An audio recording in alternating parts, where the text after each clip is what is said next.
Hello everyone, viral chicken sandwich recipe பார்த்துடலாமா? அதுக்கு ஒரு சின்ன பவுலில் 2 முட்டையை உடச்சி ஊற்றி வச்சுக்கிறேன்.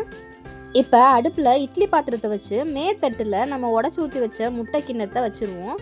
அடுத்து கொஞ்சம் சிக்கனை சின்ன சின்னதாக கட் பண்ணி வச்சுருக்கேன். அதில் உப்பு, கொஞ்சம் இஞ்சி பூண்டு பேஸ்ட்டு, கொஞ்சம் மிளகுத்தூள் தூவி பரட்டி வச்சுருக்கேன். அதையும் இட்லி தட்டில் சேர்த்துடலாம். 5 காஞ்ச மிளகா, 5 பல் பூண்டையும் இந்த இட்லி தட்டிலேயே சேர்த்து 10 நிமிஷம் வேக வச்சுக்கலாம்.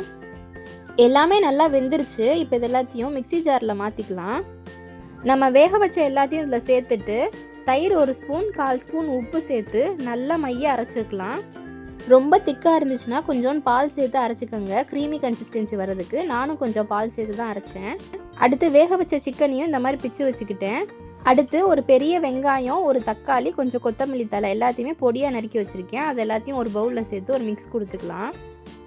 இப்போ நம்ம வேக வச்சு பிச்சு வச்சுருக்க சிக்கனையும் சேர்த்துட்டு நம்ம ரெடி பண்ண மயோனேஸையும் சேர்த்துக்கலாம். எல்லாத்தையும் ஒன்று சேர பரட்டி விட்டு ஒரு ஸ்டஃபிங் மாதிரி ரெடி பண்ணி வச்சுக்கலாம்.